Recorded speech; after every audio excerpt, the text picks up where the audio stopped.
Selamat datang di Mata Ojan Channel. Jangan lupa like, komen dan subscribe karena subscribe itu gratis. Terima kasih. Kita masuk ke ceritanya. Rudy menyalakan mesin taksinya pagi itu dengan wajah lelah. Seperti biasa, ia memarkir kendaraannya di pinggir jalan dekat terminal kecil di pinggiran kota. Usianya sudah 40 tahun, kulitnya legam terbakar matahari. Tubuhnya agak kurus karena terlalu sering menahan lapar di jalan. Baginya, hidup sebagai sopir taksi bukan sekadar pekerjaan, melainkan satu-satunya cara untuk bertahan hidup di tengah kerasnya kehidupan kota. Sejak lulus sekolah menengah dulu, Rudy tidak punya kesempatan melanjutkan kuliah. Ia sempat menjadi kuli bangunan, lalu pekerja serabutan, hingga akhirnya membeli taksi bekas dengan sistem kredit dari koperasi. Dari sanalah kehidupannya bergantung. Siang malam ia harus berada di jalanan, mencari penumpang, mencari rupiah demi rupiah untuk menutup cicilan dan memenuhi kebutuhan rumah tangga. Istrinya, Ratna, sudah beberapa bulan terakhir sering sakit-sakitan. Kadang demam, kadang batuk berkepanjangan. Mereka tidak punya cukup uang untuk periksa ke dokter dengan serius, hanya sesekali membeli obat di warung. Anak semata wayangnya, Dinda, masih duduk di bangku SMP. Dinda sering mengeluh tentang uang jajan yang semakin menipis, bahkan seragam sekolahnya sudah mulai sempit, tapi belum bisa diganti. Semua itu membuat Rudy merasa bersalah sekaligus putus asa. Hari-hari berjalan monoton. Setiap pagi ia menunggu penumpang dengan sabar, meski tahu persaingan semakin sulit. Ojek online kini lebih digemari orang, sedangkan taksi konvensional seperti miliknya mulai ditinggalkan. Kadang Rudy harus menunggu berjam-jam hanya untuk dapat satu penumpang. Malamnya, ia biasanya sudah pulang sebelum jam 8, berkumpul dengan keluarganya di rumah kontrakan kecil mereka di gang sempit. Namun belakangan, penghasilannya benar-benar tidak cukup. Tagihan listrik menumpuk, biaya sekolah anak menjerat, dan koperasi mulai menagih cicilan dengan nada keras. Rudy sudah mencoba pinjam sana-sini, tapi tak ada lagi yang mau membantu. Malam itu, ketika ia duduk di ruang tamu sempit dengan lampu remang, Ratna berkata dengan suara pelan, "Mas, mungkin besok Mas kerja lebih lama lagi. Kalau bisa sampai malam, kita butuh uang tambahan." Rudy menunduk. Ia tahu istrinya benar, tapi ia juga tahu bekerja malam hari bukanlah hal yang biasa ia lakukan. Jalanan di kota itu terkenal rawan, belum lagi cerita-cerita supir lain tentang betapa seramnya mencari penumpang di jam larut. Namun Rudy tidak punya pilihan. "Iya, besok aku coba narik sampai malam. Semoga ada rezeki." Ratna tersenyum tipis, meski wajahnya tampak cemas. Dinda yang mendengarkan dari kamar hanya bisa terdiam, seakan mengerti betapa berat beban ayahnya. Malam itu, Rudy berbaring di kasur tipis, menatap langit-langit rumahnya yang sudah mulai retak. Ia mencoba memejamkan mata, tapi pikirannya berputar terus. Tentang utang, tentang sakit istrinya, tentang masa depan anaknya. Ia menggertakkan gigi. "Aku harus lebih keras lagi. Aku harus tetap narik meski sampai tengah malam. Demi mereka." Di luar, suara anjing menggonggong bersahutan. Angin malam berhembus dingin melalui celah-celah dinding rumahnya yang sudah lapuk. Malam terasa lebih gelap dari biasanya.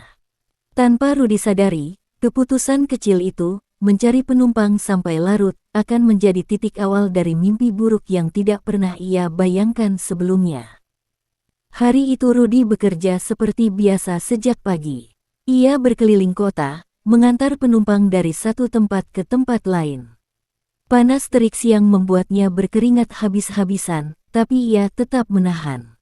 Sore menjelang, jalanan mulai macet, suara klakson bersahutan, dan lampu-lampu toko perlahan menyala.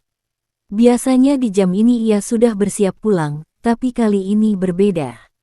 Ia memutuskan bertahan lebih lama di jalan. "Bismillah," gumamnya pelan, sambil menepuk setir, mencoba menguatkan diri. Menjelang malam, penumpang semakin sedikit. Banyak orang memilih pulang lebih awal, sementara sebagian lain lebih suka naik ojek online.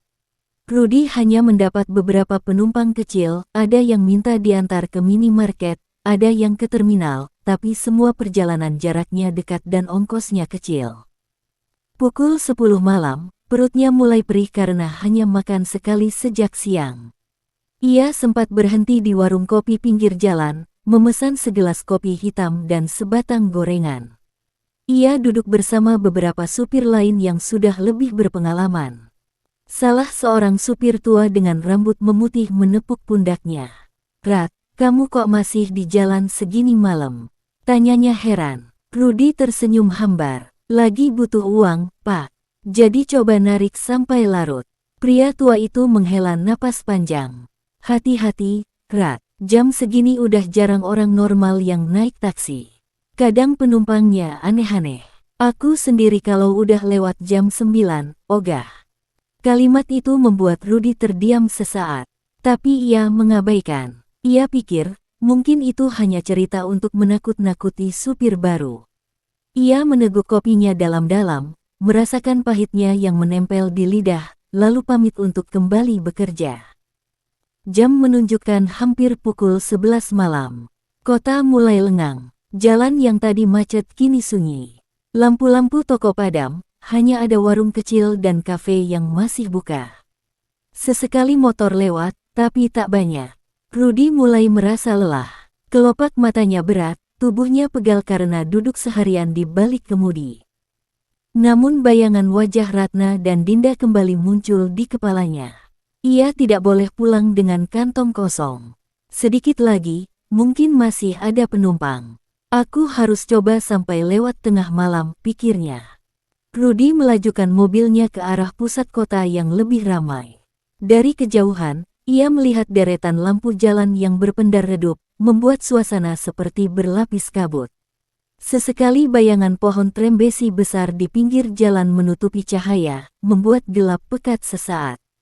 Hawa malam kian menusuk, membuatnya harus menutup kaca mobil.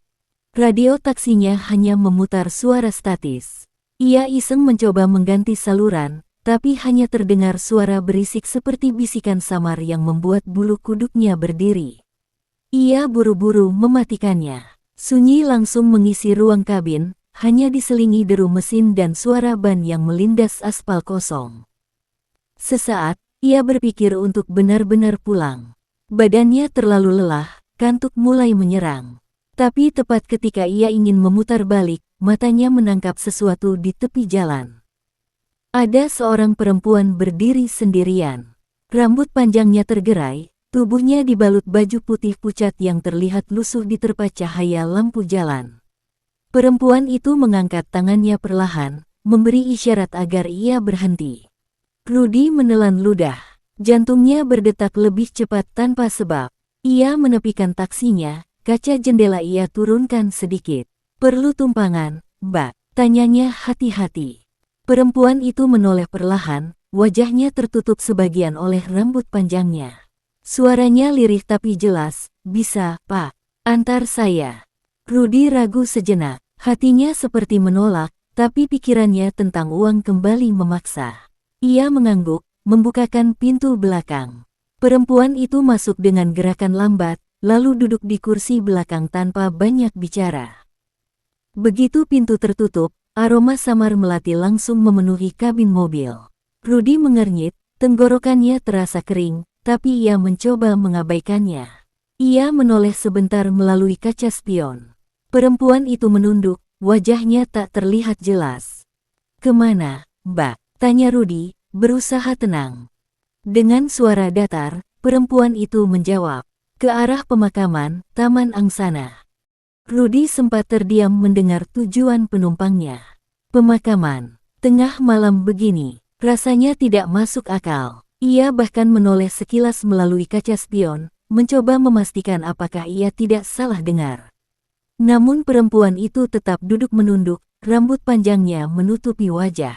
Tangannya yang pucat tampak memainkan ujung rambut, gerakannya pelan berulang-ulang, seperti orang yang tidak sabar menunggu. Mbak yakin? Pemakaman Taman Angsana." Rudy mencoba memastikan, suaranya sedikit bergetar. Perempuan itu hanya mengangguk sekali, tanpa menoleh. Rudy menggenggam erat setirnya. Jantungnya berdegup kencang. Baginya, permintaan itu janggal sekaligus menakutkan. Pemakaman Taman Angsana terkenal cukup besar, berada di pinggiran kota, dengan jalanan yang jarang dilalui orang saat malam. Beberapa supir taksi bahkan sering saling mengingatkan untuk tidak melewati kawasan itu di atas jam 10 malam. Namun Rudy tidak punya pilihan. Ia butuh uang. Dalam hatinya ia berusaha menenangkan diri, mungkin saja ada orang punya urusan khusus. Bisa saja ada keluarga yang meninggal, atau ada acara ritual. Jangan berpikir aneh-aneh, Rat. Ingat Ratna, ingat Dinda. Dengan berat hati, ia menginjak gas. Mobil perlahan melaju, meninggalkan jalan raya yang sedikit ramai, berbelok ke jalan yang semakin sunyi. Lampu toko semakin jarang terlihat, digantikan deretan pohon besar di sisi jalan. Sepanjang perjalanan, perempuan itu tidak banyak bicara. Suasana di dalam mobil begitu hening, hanya suara mesin yang terdengar monoton. Rudy merasa udara di dalam kabin tiba-tiba menjadi dingin, padahal AC sudah ia matikan sejak tadi untuk menghemat bensin. Dinginnya menusuk sampai ke tulang. Ia melirik ke spion, mencoba mencari tatapan dari penumpangnya. Tapi anehnya, meski lampu jalan kadang jatuh ke dalam mobil, wajah perempuan itu tetap tak terlihat jelas, seolah selalu terhalang bayangan. Yang terlihat hanya rambut panjang dan pucat kulit tangannya. Keringat dingin mulai mengalir di pelipis Rudy. Ia ingin berbicara untuk memecah suasana, tapi lidahnya keluh. Akhirnya ia memberanikan diri, "Mbak, pulang dari mana? Kok jam segini mau ke pemakaman?" Perempuan itu berhenti memainkan rambutnya. Tubuhnya kaku beberapa detik, lalu ia menjawab pelan, dengan suara lirih yang serak. "Saya baru dipulangkan." Kata-kata itu membuat bulu kuduk Rudy langsung berdiri. Ia tidak mengerti maksudnya, tapi cara perempuan itu mengucapkannya begitu aneh, seperti bukan kalimat biasa. "Dipulangkan." Rudy mengulang ragu, sambil tertawa kaku, mencoba meredakan ketegangan. "Maksudnya, dari mana?" Namun perempuan itu tidak menambahkan penjelasan. Ia kembali menunduk, tangannya menggenggam erat ujung bajunya. Hanya terdengar napasnya yang pelan, seakan-akan ia tidak ingin ditanya lebih jauh. Rudy menelan ludah. Jarak menuju pemakaman masih sekitar 15 menit perjalanan. Jalan semakin sunyi. Pohon-pohon di sisi jalan menutup sebagian besar cahaya lampu. Hanya sesekali terdengar suara serangga malam, memberi kesan jalanan itu benar-benar terisolasi. Di dalam kabin, hawa semakin mencekam. Entah kenapa, Rudy merasa seolah-olah mobilnya lebih berat dari biasanya. Mesin meraung lebih keras setiap kali ia menekan gas. Jantungnya berdetak tak beraturan. Ia tahu, malam ini berbeda. Malam ini, ia sedang membawa penumpang yang salah. Rudy mencoba menjaga fokus pada jalan di depannya. Lampu mobilnya menyorot lurus ke aspal gelap yang seakan tidak ada ujungnya. Di kursi belakang, perempuan itu masih diam, hanya sesekali bergeser pelan seolah menyesuaikan posisi duduk. Rudy kembali melirik kaca spion, berharap bisa melihat wajah penumpangnya lebih jelas. Namun yang ia lihat hanyalah rambut panjang hitam yang menutupi pipi dan dagu.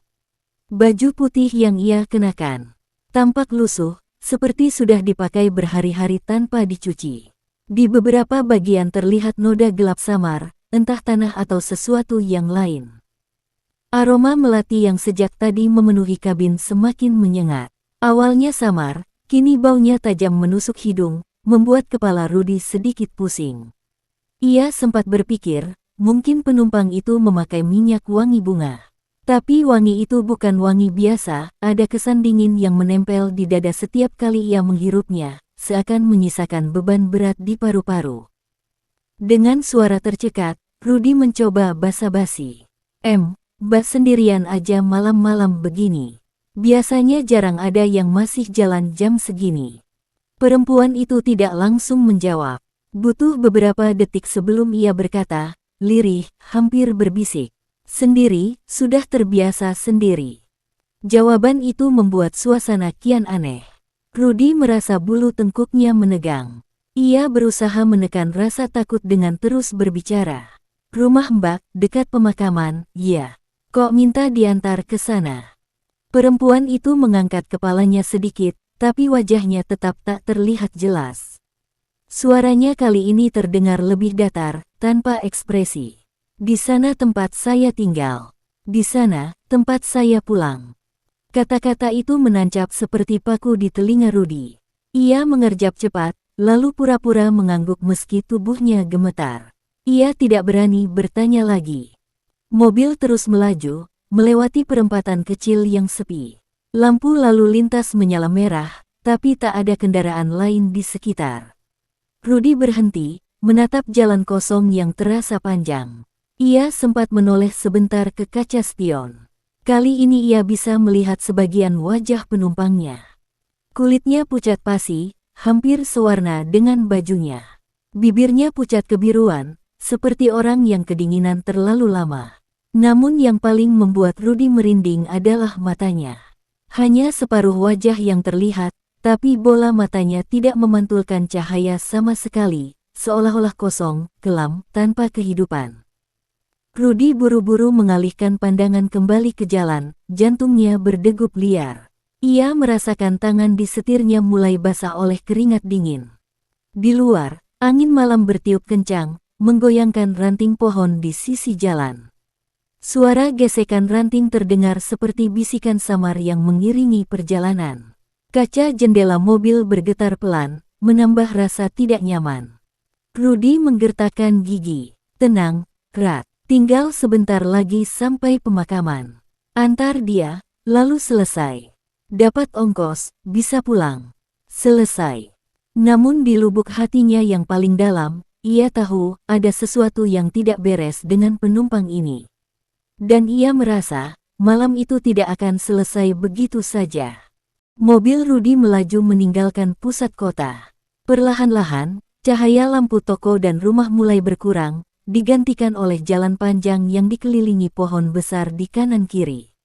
Jalan itu terkenal sepi di malam hari, bahkan siang pun jarang dilewati orang karena lokasinya menembus pinggir kota menuju kawasan pemakaman Taman Angsana. Lampu jalan hanya ada setiap beberapa meter, redup dan kuning, sebagian bahkan sudah mati. Setiap kali mobil melewati bagian yang gelap total, dada Rudy terasa menegang. Bayangan pepohonan besar menutupi sebagian kaca depan, menciptakan bentuk-bentuk aneh seperti sosok tinggi yang berdiri di pinggir jalan. Di dalam mobil, hawa semakin dingin. Padahal AC sudah mati sejak tadi. Napas Rudy mulai terlihat tipis-tipis seperti asap setiap kali ia menghembuskan udara.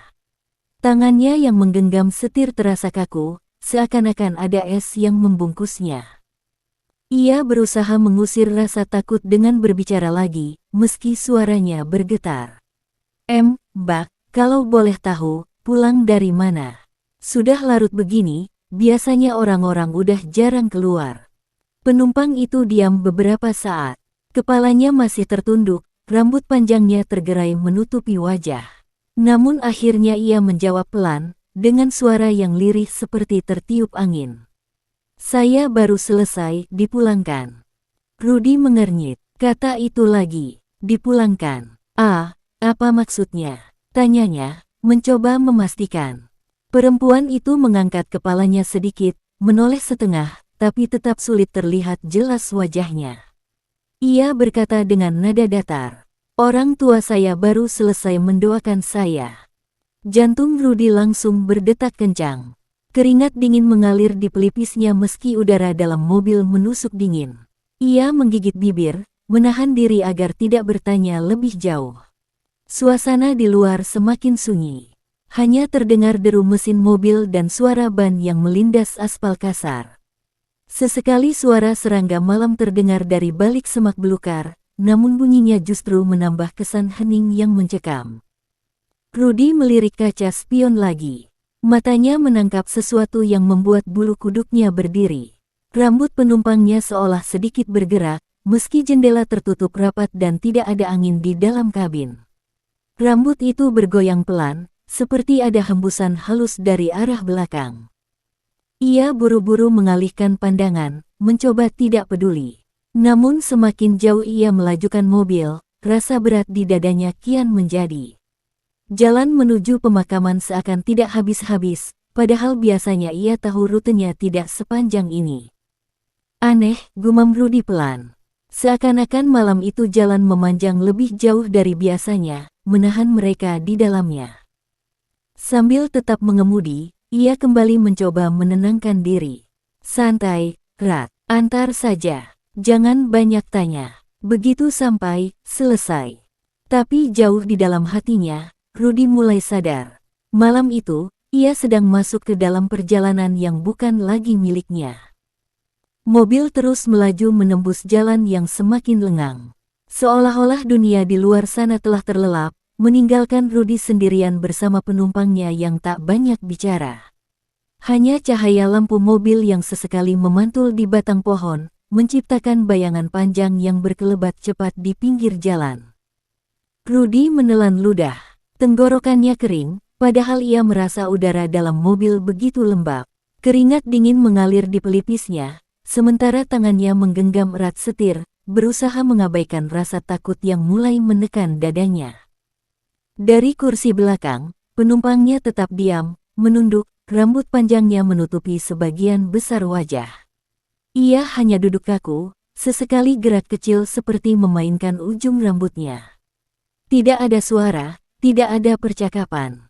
Yang ada hanya keheningan yang membuat telinga Rudy terasa berdengung. Hawa di dalam mobil semakin dingin. Napas Rudy kini benar-benar tampak tipis seperti uap putih setiap kali ia menghembuskannya. Padahal ia tahu, AC sudah lama dimatikan. Bahkan ventilasi mobilnya pun tertutup. Rasanya seperti berada di dalam lemari es. Semakin lama, aroma melati yang sejak tadi samar kini makin menyengat. Bau itu memenuhi rongga hidung, menusuk sampai ke kepala. Bukan wangi bunga yang menenangkan, melainkan aroma tajam yang membuat perut Rudy mual. Ia mengernyit, berusaha bernapas lewat mulut, tapi tetap saja wangi itu seolah melekat di lidahnya. Ia melirik sekilas ke kaca spion. Saat itu jantungnya serasa berhenti berdetak. Penumpang itu masih menunduk, tapi kali ini terlihat jelas kulit wajahnya yang pucat pasi, hampir kebiruan. Tangannya yang putih pucat menggenggam kain bajunya erat-erat, seperti menahan sesuatu. Namun yang paling membuat darah Rudy terasa dingin adalah wajahnya tidak memantulkan cahaya lampu jalan sama sekali. Seakan-akan wajah itu menolak diterangi, hanya menampilkan bayangan samar dan kelam. Rudy buru-buru mengalihkan pandangan ke depan, tubuhnya gemetar. Ia menggertakkan gigi, mencoba berpura-pura tidak melihat apa-apa.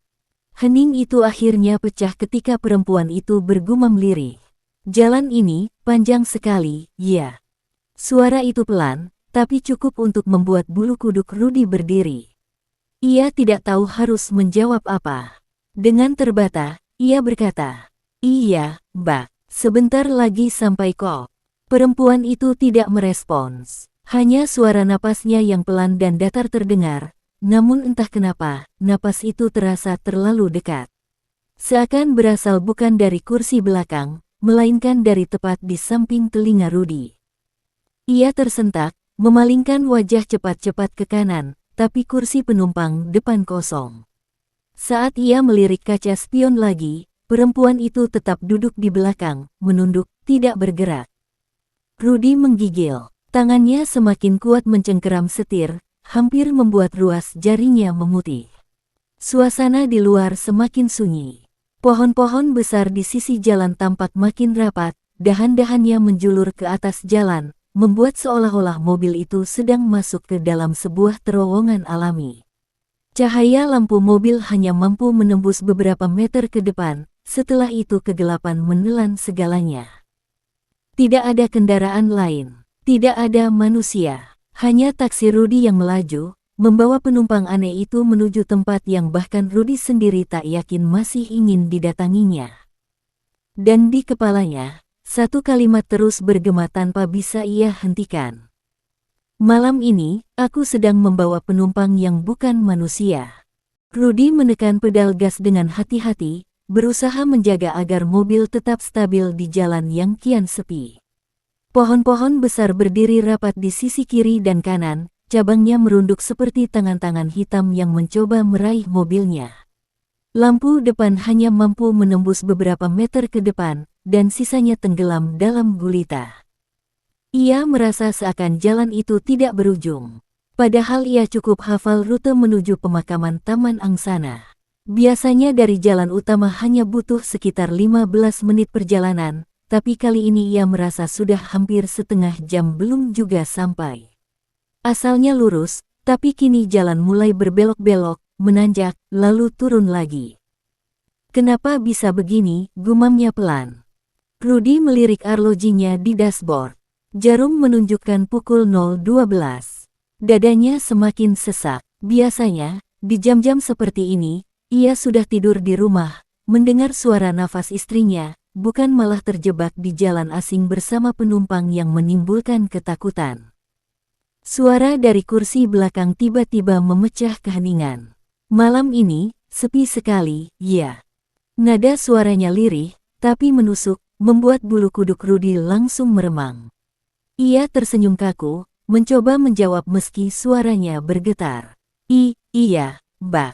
Biasanya memang sepi kalau sudah lewat tengah malam.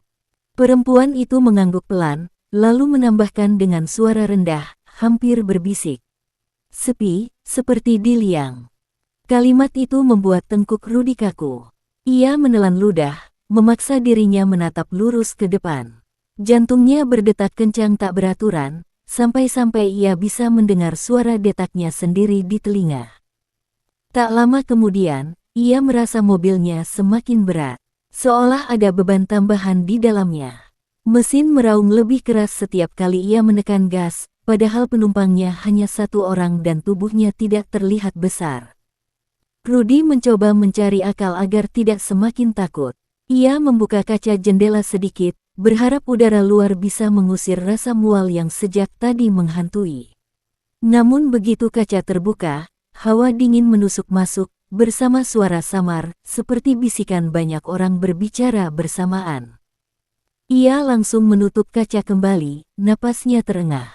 Matanya melirik ke kaca spion, dan saat itu ia hampir kehilangan kendali.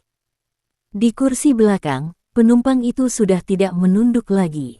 Ia mendongak sedikit, dan untuk pertama kalinya Rudy bisa melihat lebih jelas.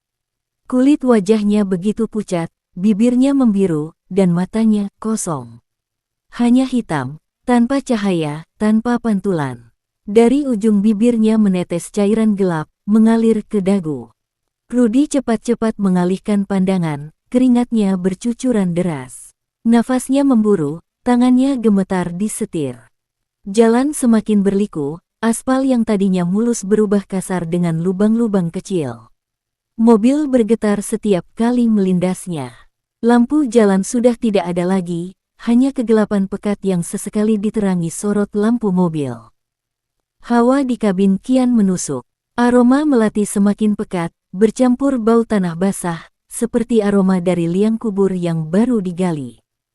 Suara lirih perempuan itu kembali terdengar, membuat darah Rudy serasa membeku. Sebentar lagi, saya sampai. Sudah dekat. Kalimat itu terdengar seperti bisikan, tapi gaungnya memenuhi seluruh ruang mobil. Rudy mulai sadar, ia bukan hanya mengantar penumpang ke pemakaman. Ia sedang membawa sesuatu kembali ke tempat asalnya. Rudy berusaha tetap fokus menatap jalan di depannya, meski pandangannya mulai kabur karena keringat bercampur rasa panik. Tangannya menggenggam erat setir sampai buku jarinya memutih. Ia tahu dirinya harus tetap tenang. Tapi bagaimana mungkin? Penumpang di kursi belakangnya bukanlah orang biasa. Setiap detik yang ia lalui serasa memperdengarkan bisikan bahwa malam ini ia sedang berada di ambang dunia nyata dan dunia lain. Suara lirih itu kembali terdengar, memecah detak jantungnya yang tak beraturan. "Mas supir," panggil si perempuan dengan nada pelan. Ya, Mbak," jawab Rudy dengan suara parau.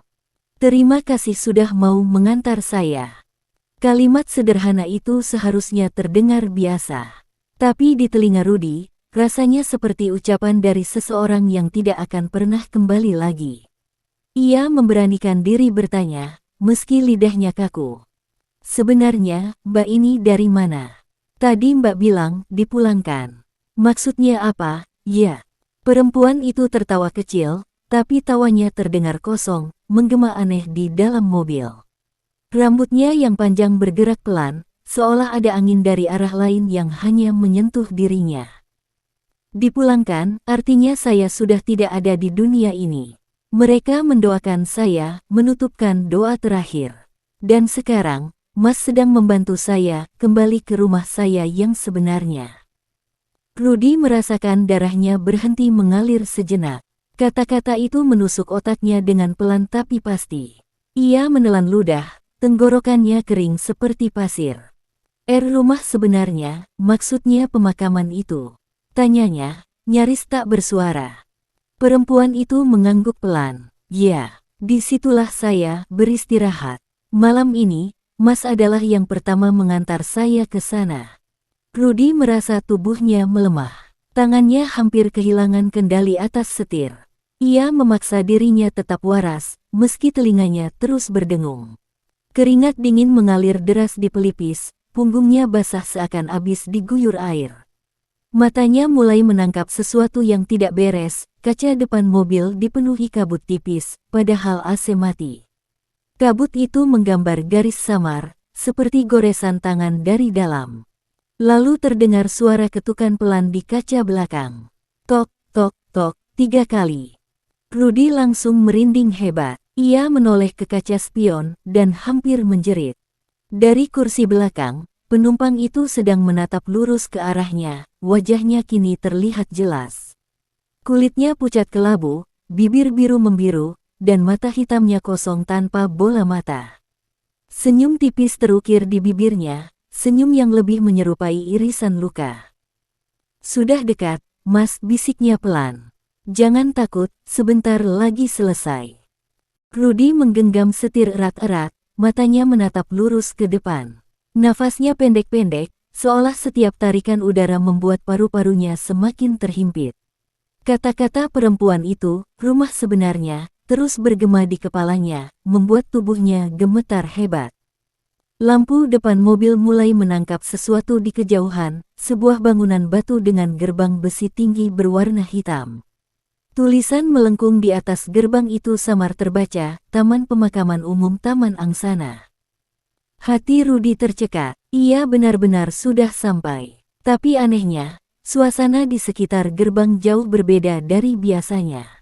Pohon-pohon besar menjulang di kiri dan kanan, cabangnya membentuk lengkungan seperti lorong kegelapan.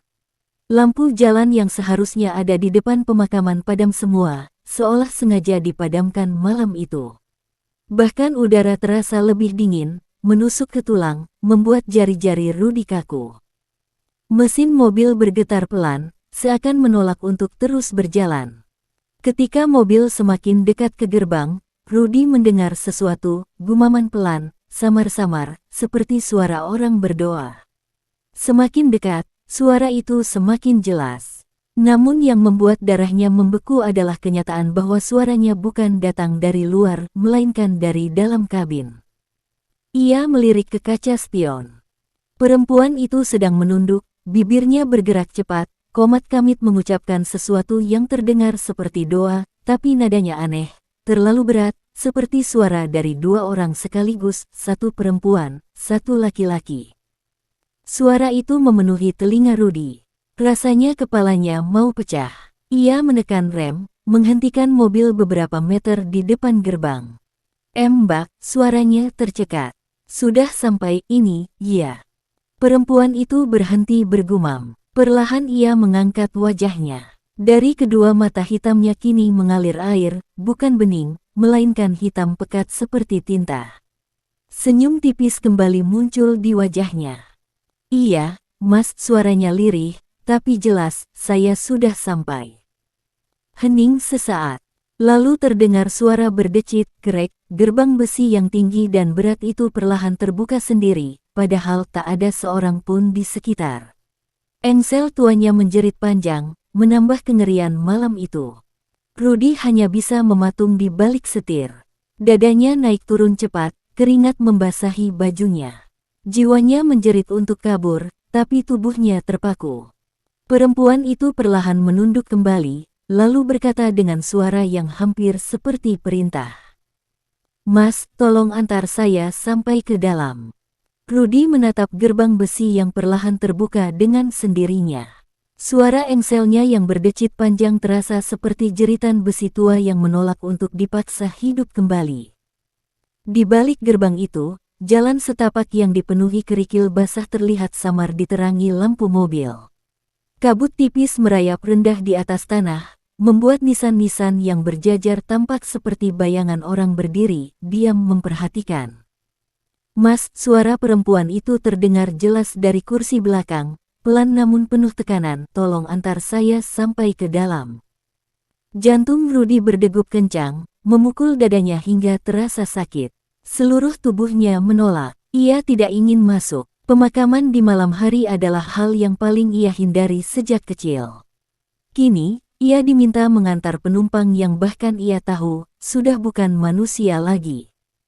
Tangannya gemetar di atas setir. Mbak, saya bisa turunin Mbak sampai sini aja, ya. Nanti Mbak jalan sendiri ke dalam, suaranya bergetar, penuh harap. Namun jawaban perempuan itu membuat darahnya membeku.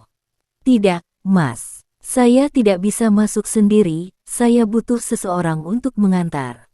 Kalau Mas menolak, maka Mas yang akan dipanggil menemani." Ucapan itu menusuk otaknya, membuat Rudy hampir kehilangan akal. Tiba-tiba kaca spion bergetar, menampilkan wajah perempuan itu yang kini semakin berubah, kulitnya pucat keabu-abuan, bibirnya robek sampai ke pipi, dan dari matanya terus mengalir cairan hitam pekat yang menetes ke bajunya.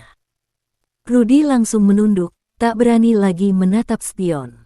Kedua tangannya menggenggam setir erat-erat, kakinya menekan pedal gas tanpa sadar. Mobil bergerak perlahan melewati gerbang besi itu. Begitu roda depan melewati gerbang, hawa dingin semakin menusuk. Seperti ada dinding tak kasat mata yang ia lewati. Di dalam, udara berbeda, lebih berat dan pengap, seakan mengandung aroma tanah basah bercampur darah karat. Lampu mobil menyapu barisan nisan tua yang berlumut. Beberapa terlihat miring, sebagian bahkan patah. Pohon-pohon besar di dalam pemakaman menjulang gelap, cabangnya seperti tangan-tangan kurus yang ingin meraih siapapun yang lewat. Perempuan itu duduk diam, hanya menunduk sambil terus menggenggam sesuatu di tangannya. Dari kaca spion, Rudy bisa melihat samar, itu seperti potongan kain putih yang berlumuran noda gelap. Rudy ingin sekali berhenti, membalikkan mobil, kabur keluar dari sana. Tapi setiap kali ia mencoba menekan rem, ada bisikan di telinganya. "Terus maju, Mas, jangan berhenti. Sedikit lagi." Bisikan itu dingin, begitu dekat, seolah diucapkan tepat di sebelah telinganya. Padahal perempuan itu masih duduk di kursi belakang. Kini mobil sudah semakin dalam, roda menggilas kerikil, menimbulkan suara krak-krak yang terasa begitu nyaring di tengah keheningan. Di depan, samar-samar terlihat sebuah bangunan kecil menyerupai gubuk, dengan atap seng berkarat. Di sekelilingnya, nisan-nisan lebih rapat, lebih tua, sebagian bahkan hampir tenggelam oleh tanah. Perempuan itu mengangkat wajahnya perlahan, menatap ke arah bangunan tersebut. Bibirnya membentuk senyum mengerikan. "Di situ, Mas," bisiknya, "rumah saya." Mobil berhenti tepat di depan sebuah bangunan kecil yang berdiri di antara nisan-nisan tua. Bangunan itu tampak seperti gubuk reyot, dindingnya terbuat dari papan kayu lapuk yang penuh lubang. Atap sengnya berkarat, beberapa bagian nyaris roboh. Tidak ada tanda kehidupan di sana, hanya gelap dan dingin. Namun anehnya, dari dalam bangunan itu terlihat cahaya redup, bukan cahaya lampu, melainkan temaram api kecil, seperti obor atau lilin. Cahaya itu bergoyang-goyang, menciptakan bayangan aneh di dinding. Rudy menelan ludah, tenggorokannya kering. Ia tahu, tempat itu bukan rumah, tapi entah kenapa perempuan itu menyebutnya demikian. Mas, suara lirih itu kembali terdengar dari kursi belakang. Sudah sampai. Bukakan pintunya. Rudy terdiam, tubuhnya kaku. Ia hanya bisa memandang ke depan, berharap semua ini hanyalah mimpi buruk yang akan segera usai. Tapi lalu terdengar ketukan pelan di kursi belakang, tok, tok, tok, seperti isyarat agar ia segera turun.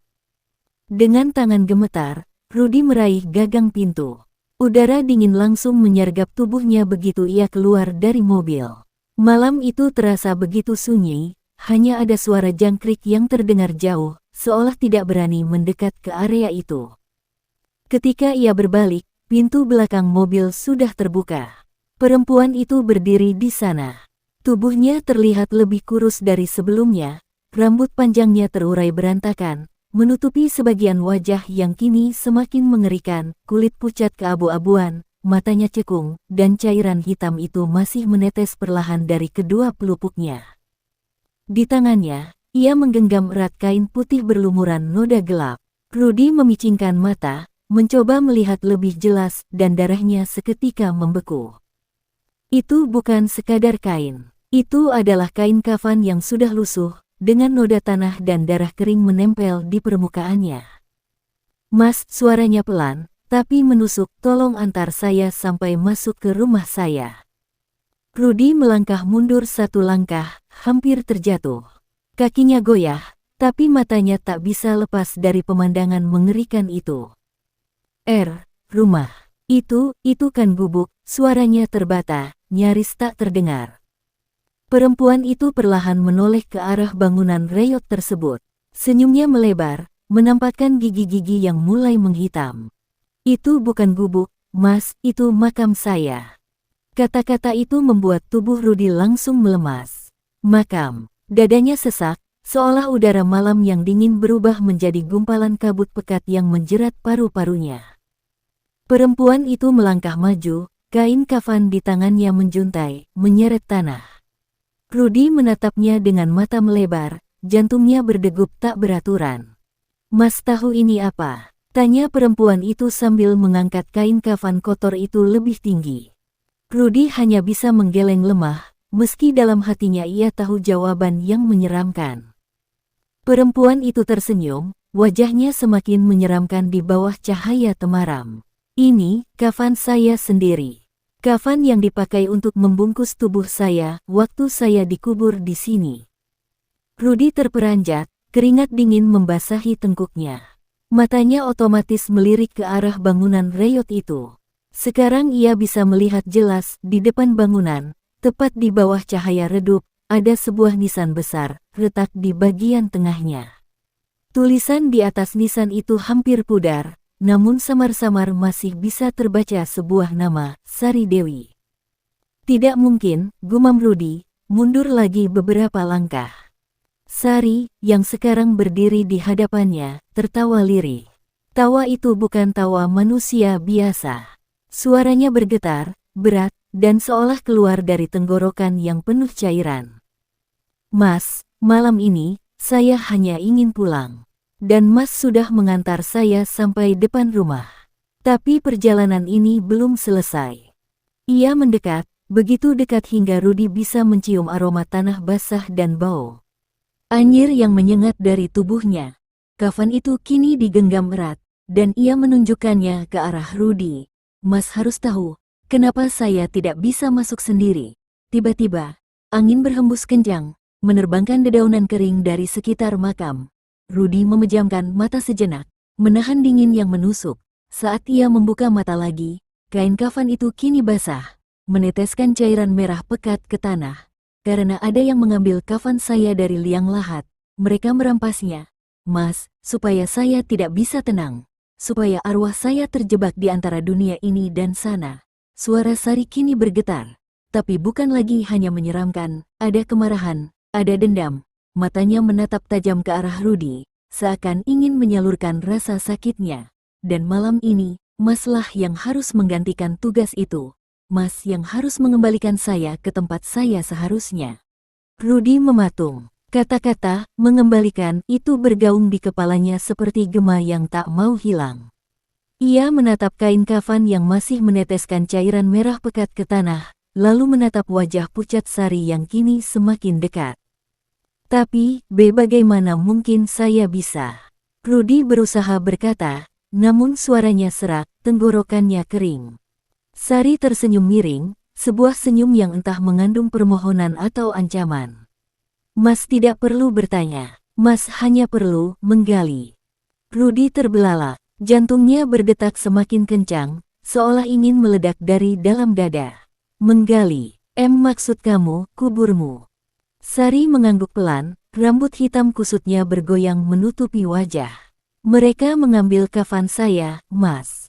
Malam itu, jasad saya dibiarkan terbuka, tanpa balutan. Saya tidak bisa pergi, saya tidak bisa tenang. Masalah uang membuat mereka tega menjual kain kafan saya. Kata-kata itu menusuk Rudy. Ia mendengar kisah-kisah serupa tentang orang-orang jahat yang mencuri kain kafan dari kuburan untuk keperluan ilmu hitam. Tapi mendengarnya langsung dari pemilik kafan itu sendiri membuat darahnya benar-benar membeku.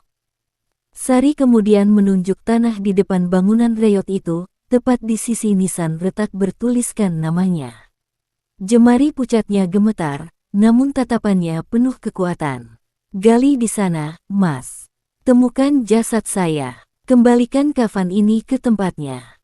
Rudy menelan ludah. Tubuhnya bergetar hebat, kakinya terasa lemas seperti kehilangan tulang. Membayangkan dirinya menggali makam di tengah malam, dengan hanya ditemani arwah si pemilik makam, membuat pikirannya kacau. Saya tidak bisa, suaranya hampir seperti bisikan. Sari tiba-tiba mendekat cepat, membuat Rudy tersentak mundur hingga punggungnya membentur pintu mobil. Wajah perempuan itu hanya sejengkal dari wajahnya, dan dari matanya yang hitam legam itu menetes lagi cairan pekat. Mas tidak punya pilihan, suaranya mendengung, bergema seolah berasal dari dalam tanah. Kalau Mas menolak, saya akan ikut Mas pulang. Selamanya. Rudy terperangah, bulu kuduknya berdiri semua. Ia menoleh cepat ke arah pemakaman gelap itu, lalu kembali ke wajah Sari. Pilihannya hanya dua, melakukan perintah itu, atau dihantui seumur hidup. Dengan tangan gemetar, ia mengangguk perlahan. Baik, saya akan coba. Senyum Sari kembali muncul. Namun kali ini, senyum itu bukan menakutkan, melainkan mengerikan dalam arti lain. Senyum kepuasan dari arwah yang akhirnya menemukan cara untuk menuntaskan dendamnya. Tanah di sekitar makam itu basah, lembek, dan berbau busuk menusuk hidung. Rudy berdiri kaku di depannya, masih menggenggam sekop berkarat yang ia temukan bersandar di dinding bangunan reyot. Tangannya bergetar hebat. Ia tidak pernah membayangkan, malam itu ia akan berada di tengah pemakaman, hendak menggali liang kubur seseorang, lebih buruk lagi, bersama arwah orang itu sendiri. Sari berdiri tak jauh darinya, kain kafan kotor masih dalam genggamannya. Tatapannya tajam, seolah menembus jantung Rudy. Cepatlah, Mas. Malam sudah semakin larut, waktuku tidak banyak. Rudy menarik napas panjang, lalu menusukkan sekop ke tanah. Kletak. Suara sekop menghantam tanah bercampur batu kecil terdengar keras di telinganya. Ia mulai menggali, satu sekop, lalu satu sekop lagi. Tanah lembek itu membuat sekop menancap berat, seakan makam itu tidak rela dibuka kembali. Setiap kali sekop mengangkat tanah, bau busuk semakin pekat, bercampur dengan aroma amis yang membuat perut Rudy mual. Beberapa kali ia hampir muntah, tapi tatapan tajam Sari membuatnya terus bekerja. Mas, jangan berhenti, suara Sari berbisik, namun gaungnya aneh, seperti berasal dari bawah tanah. Peluh bercucuran di wajah Rudy meski udara malam sangat dingin. Tubuhnya gemetar, bukan hanya karena takut, tapi juga karena tanah seolah melawan setiap usahanya. Hingga akhirnya, setelah beberapa saat yang terasa seperti berjam-jam, sekopnya menghantam sesuatu yang bukan tanah. Duk! Rudy terhuyung, lalu menatap lubang itu dengan mata melebar. Ia menggali lebih cepat, membersihkan gundukan tanah dengan tangan kosong. Jari-jarinya merasakan permukaan kayu yang rapuh. Sebuah peti mati. Detak jantungnya seperti gendang perang. Ia tahu, sebentar lagi ia akan melihat sesuatu yang seharusnya tidak pernah dilihat oleh manusia hidup. Dengan tangan gemetar, ia membuka sebagian papan rapuh peti itu. Suara krek-krek, kayu patah terdengar, lalu aroma busuk yang jauh lebih pekat meledak keluar, membuat Rudy hampir tersungkur. Di dalamnya, terbaring tubuh perempuan yang masih bisa dikenali meski wajahnya sudah membusuk sebagian. Rambut hitam panjangnya menempel pada tulang tengkorak yang sebagian terbuka, matanya kosong, dan mulutnya terbuka seakan berteriak. Rudy mundur, tubuhnya gemetar hebat. Namun yang membuatnya hampir gila adalah fakta bahwa tubuh itu benar-benar tanpa kafan, hanya tergeletak begitu saja, sebagian dagingnya menempel pada papan peti yang lembab. Sari melangkah maju, wajahnya kini terlihat berbeda. Lebih pucat, lebih menyeramkan, tapi juga ada sorot kepuasan. Ia mengangkat kafan kotor itu tinggi-tinggi, lalu menoleh ke Rudy. "Mas, waktunya kembalikan milik saya." Rudy menatap lubang makam itu dengan pandangan kosong. Tubuhnya hampir kehilangan tenaga, namun suara lirih Sari yang bergema di belakangnya membuatnya kembali sadar. "Mas, cepat, balut aku dengan itu. Aku harus kembali utuh." Tangan Rudy bergetar saat menerima kain kafan yang lembab dan dingin dari Sari. Kain itu berat, basah oleh cairan yang entah darah atau sesuatu yang lebih busuk. Begitu kain itu menyentuh tangannya, Rudy merasakan hawa dingin merambat masuk ke dalam tubuhnya, membuat jantungnya berdegup tidak karuan. Dengan enggan, ia menunduk ke dalam peti. Jasad perempuan itu terbaring hancur, sebagian wajahnya sudah menjadi tengkorak, sebagian daging lengket berwarna hitam kehijauan. Bau busuknya menusuk hingga ke dalam kepala, membuat Rudy hampir pingsan.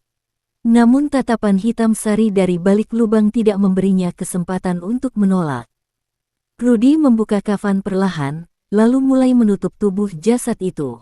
Saat kain menyentuh kulit membusuk, suara krek-krek terdengar seolah daging yang lengket tertarik dari papan peti. Cairan pekat mengalir, membasahi tangan Rudy. Ia menahan muntah. Berkali-kali ia ingin berhenti, tapi suara Sari semakin keras. "Terus, Mas. Jangan berhenti. Tutupi semuanya. Jangan biarkan tubuhku telanjang lagi." Dengan tangan gemetar, Rudy melilitkan kafan itu ke seluruh tubuh jasad. Semakin lama, jasad itu terasa berat, seakan ada sesuatu yang bergerak dari dalam. Rudy membeku. Dari sela-sela kafan, ia merasakan detak samar, seperti jantung yang mencoba berdetak lagi. "Tidak, ini tidak mungkin," bisik Rudy panik. Namun ketika ia menoleh ke arah Sari, perempuan itu tersenyum lebar. Senyum yang membuat darah Rudy membeku. "Ya, Mas, semakin rapat kau balut, semakin aku hidup." Rudy mundur, tangan dan pakaiannya kini penuh cairan busuk. Tapi sebelum ia bisa melompat keluar dari lubang itu, jasad yang sudah terbungkus kafan mendadak bergerak. Tubuh kaku itu perlahan bangkit duduk, meski kepalanya masih miring ke samping, matanya kosong, dan kain kafan meneteskan darah segar seolah berasal dari luka baru. "Terima kasih, Mas." Suara lirih itu terdengar bukan dari Sari yang berdiri di luar lubang, melainkan dari dalam kafan yang baru saja selesai dibungkus Rudy. Kini, ada dua Sari di depan mata Rudy. Rudy jatuh terduduk di dalam lubang makam, napasnya tersengal, wajahnya pucat pasi. Matanya tak bisa lepas dari pemandangan di depannya. Dua sosok Sari kini berdiri, satu di tepi makam dengan wajah pucat namun masih menyerupai manusia, dan satu lagi di dalam kafan yang baru saja ia balut, kini duduk perlahan dengan gerakan kaku tapi hidup. Sari yang berdiri di luar menatapnya dengan senyum lebar, namun sorot matanya dingin, penuh dendam. "Mas Rudy, lihatlah. Kau sudah mengembalikan aku." Sedangkan Sari yang berada di dalam kafan, dengan suara lirih terbungkus kain, menyahut. "Tidak, aku masih di sini. Aku belum bebas." Rudy membeku, otaknya berputar kacau. Mana yang asli? Mana yang arwah? Mana yang mayat hidup?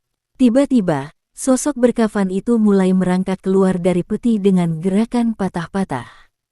Tangannya kaku, namun kuku-kuku hitam panjangnya mencakar tanah dengan bunyi kerik-kerik. Setiap gerakan tubuh itu mengeluarkan cairan busuk yang menetes ke tanah, menimbulkan bau anyir menusuk. Rudy berusaha bangkit, tapi kakinya terpeleset oleh lumpur basah dan cairan busuk. Sekopnya jatuh, meninggalkan suara kleng yang bergema menakutkan. "Mas, kau sudah pilih jalan yang salah." Suara Sari di tepi makam semakin serak, berubah-ubah, seakan bukan lagi suara manusia. Tubuhnya perlahan mulai kabur, seperti bayangan yang hanya ingin menjerat Rudy. Sementara itu, sosok berkafan yang bangkit dari peti kini hampir berdiri sepenuhnya. Kain kafan yang membalutnya berlumuran darah segar, meski tubuh di dalamnya jelas sudah mati. Dengan gerakan kaku, kepala sosok itu menoleh ke arah Rudy, dan dari sela-sela kafan, terdengar suara tawa lirih yang menghantam saraf. Hai, akhirnya, aku tidak sendirian lagi." Jantung Rudy hampir pecah. Ia sadar, apapun yang ia lakukan malam ini bukan hanya soal memenuhi permintaan roh penasaran. Ia membangkitkan sesuatu, mungkin lebih buruk daripada arwah, lebih mengerikan daripada mayat. Dengan panik, ia meraih sekop dan mencoba memanjat keluar dari lubang makam. Namun sebelum ia berhasil naik, tangan berkafan itu mencengkeram kakinya dengan kekuatan tak wajar. Sentuhannya dingin, keras, dan membuat kaki Rudy seolah mati rasa. Kenapa aku?" teriak Rudy dengan suara parau, matanya penuh air mata ketakutan.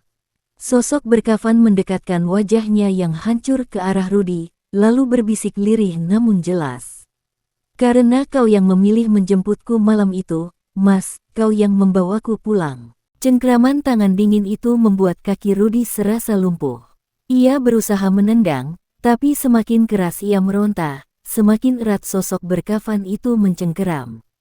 Rudy menjerit histeris, suaranya memantul di antara nisan-nisan tua, terdengar seperti jeritan yang tak mungkin sampai ke telinga siapapun. "Lepaskan aku, lepaskan!" teriaknya putus asa. Namun tangan berkafan itu semakin kuat, seolah tulangnya mencengkeram langsung ke dalam urat kaki Rudy. Dari dalam kain kafan, terdengar suara rintihan bercampur tawa. "Mas, jangan pergi, temani aku di dalam tanah." Rudy meraih sekop dengan panik, lalu menghantamkan gagangnya ke kepala sosok itu. Buk, buk, suara hantaman terdengar keras, tapi kain kafan itu tetap tegak, tidak bergeming.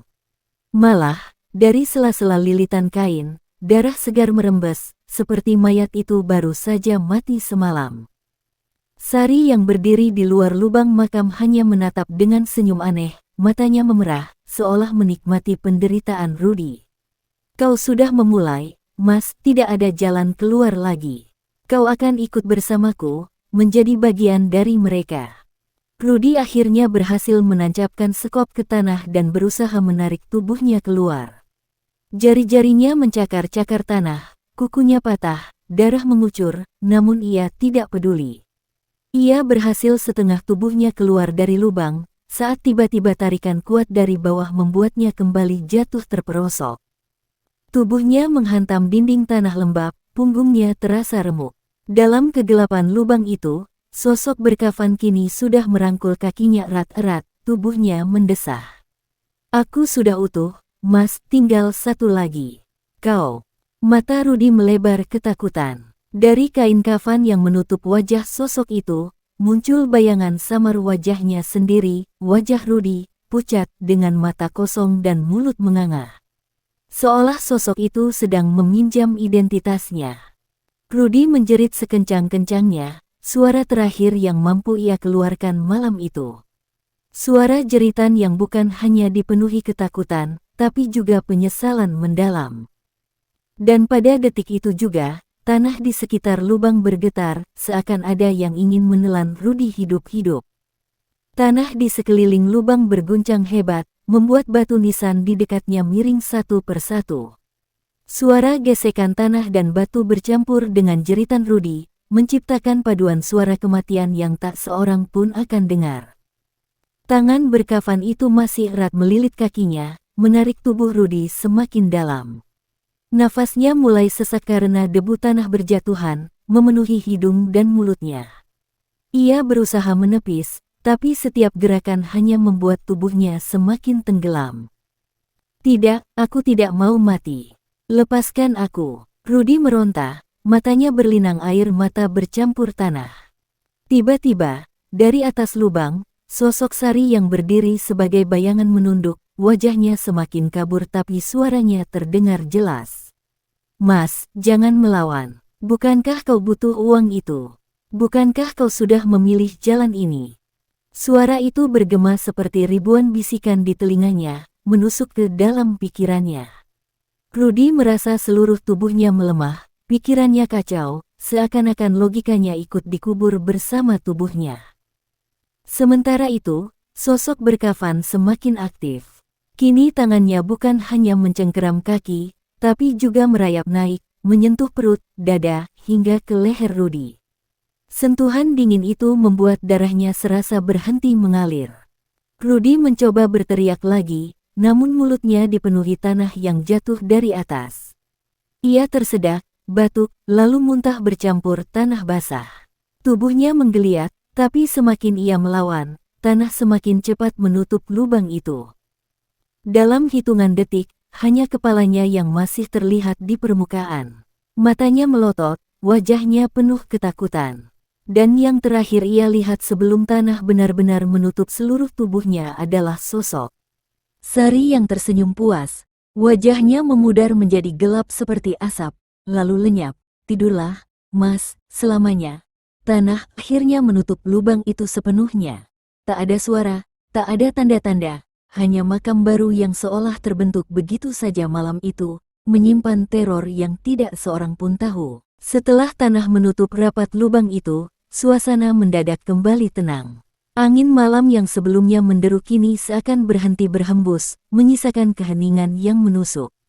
Kuburan itu tampak seperti biasa, seolah tak pernah ada keributan atau jeritan minta tolong. Nisan-nisan yang tadi bergoyang kembali berdiri kaku. Cahaya bulan redup menyorot tanah yang sedikit lebih gembur, tanda ada sesuatu yang terkubur baru saja. Tapi bagi siapapun yang lewat, itu hanya akan terlihat seperti gundukan biasa.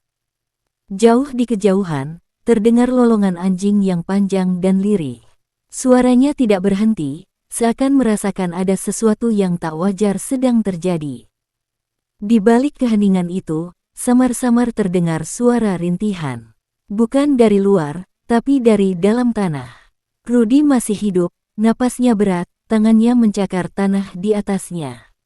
Namun setiap cakarannya hanya membuat kuku-kukunya patah dan berdarah. Udara semakin menipis. Di dalam kegelapan tanah, suara berbisik terdengar sangat dekat di telinganya. Kau milikku sekarang, tidak ada lagi dunia di atas sana. Kau akan tidur bersama kami, selamanya. Suara itu bercampur dengan erangan tertahan Rudy. Ia berusaha melawan rasa kantuk yang tiba-tiba begitu kuat, seolah tanah itu sendiri memaksanya untuk tidur. Dan di permukaan, Sari tak lagi terlihat.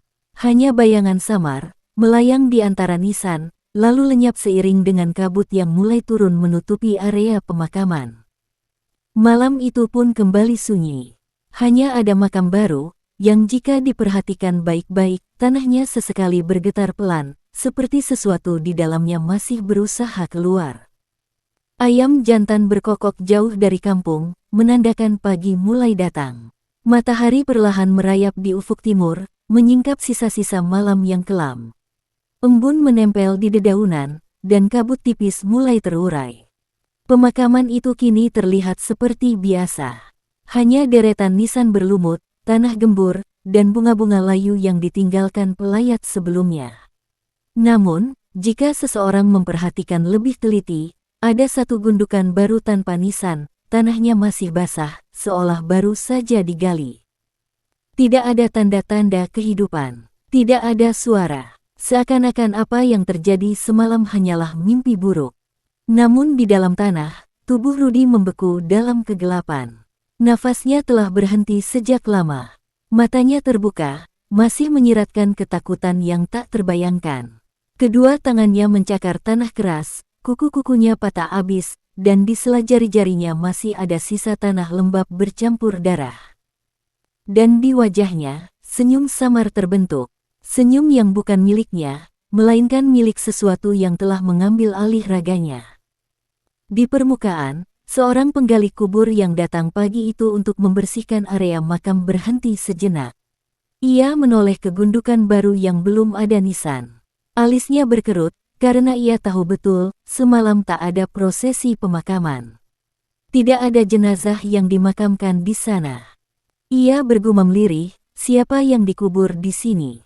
Tiba-tiba, dari balik tanah gembur itu, terdengar suara pelan, seperti desahan tertahan, disusul dengan bisikan yang membuat darahnya membeku. Jangan naik, Malam. Seketika bulu kuduknya berdiri. Ia menjatuhkan cangkulnya dan berlari terbirit-birit keluar area pemakaman, meninggalkan tanah yang bergetar pelan. Gundukan itu seakan bernapas, menunggu mangsa berikutnya yang nekat menembus malam. Malam itu, dan malam-malam setelahnya, tak ada lagi yang berani naik taksi Rudy. Karena konon, di jalan sepi selepas tengah malam, taksi itu masih berkeliaran, lampu depan menyala redup, dan di kursi sopirnya duduk seorang pria pucat dengan senyum mengerikan. Selesai. Terima kasih telah mendengarkan hingga akhir, sampai jumpa lagi.